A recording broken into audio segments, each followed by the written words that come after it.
These are the basic requirements of making hard work easy. If you want to watch that video, I'll put a link in the description, also a card here. Now we will take a closer look at the first requirement or step, which is doing what you love. In essence, what you have to do is you have to identify your passion and convert it into your profession. Though this sounds very simplistic, not many people get to do this in their entire life. Look at what Warren Buffett has to say about successful people in business. In the world of business, the people who are most successful are those who are doing what they love.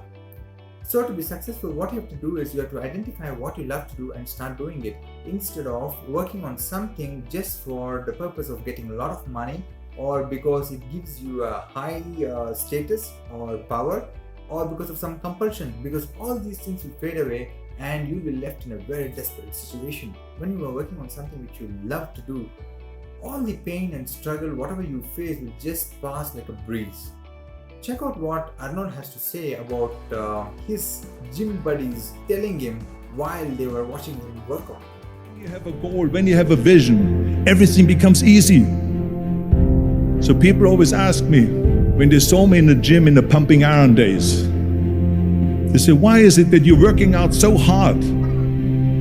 5 hours a day, 6 hours a day, and you have always a smile on your face. And I told people all the time, I said, because to me, I'm shooting for a goal. So the basic two steps are identify the passion, and second, convert the passion into profession.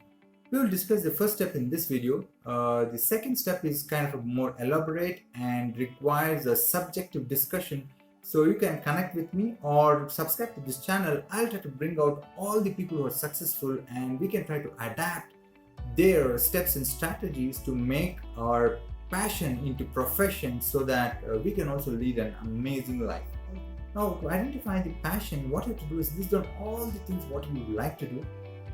How much ever you remember, let your imagination run wild and dig as deep as possible in your memory, and list down as comprehensively as the list can go, and make sure it is complete.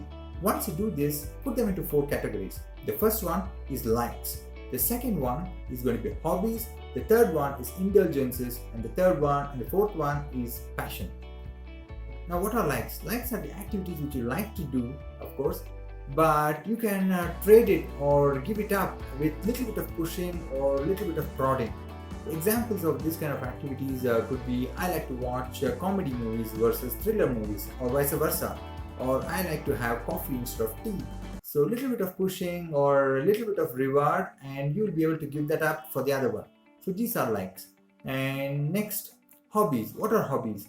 These are the activities which you like to do and you also do when you have free time, but whenever there is a time crunch because of your work or your home or your business, you just give that up, and you don't really get affected just because you have given that up.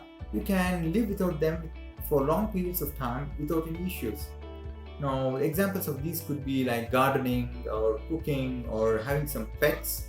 So these are the called as hobbies. Now, next comes indulgences, the third one. These are the activities which could be confused with passion. Basically, indulgences are obsessive, compulsive activity due to a desperation or excitement. So, having a closer look at it, what will happen is these are the activities which you will do just to avoid something. For example, it could be binge watching TV, or excessive eating of junk food, or excessive sleeping. These could be done because you want to avoid starting on a task, or avoid meeting people, or doing something to avoid something. Now the fourth one is the passion. These are the activities which lights you up and brings you out of any kinds of state, and you are excited to do this all day long. You will be ready to do this anytime given an opportunity. There might be some of the activities about the other three which can also get confused here, but you can clearly identify these when you bring the limited time which we have on this planet. So whenever you bring that into the picture, everything else will vanish, only the passion will stay back. So these are the activities which you want to do desperately before you are out of this planet, or because everybody has to be out of this planet sometime or the other. So only when you bring this into the picture, you will know what are the passions. So once you identify this, list them down and try and make sure you convert them into your profession. Once you do that, it will be a fantastic journey of your life. So all the best to identifying your passion and to your journey.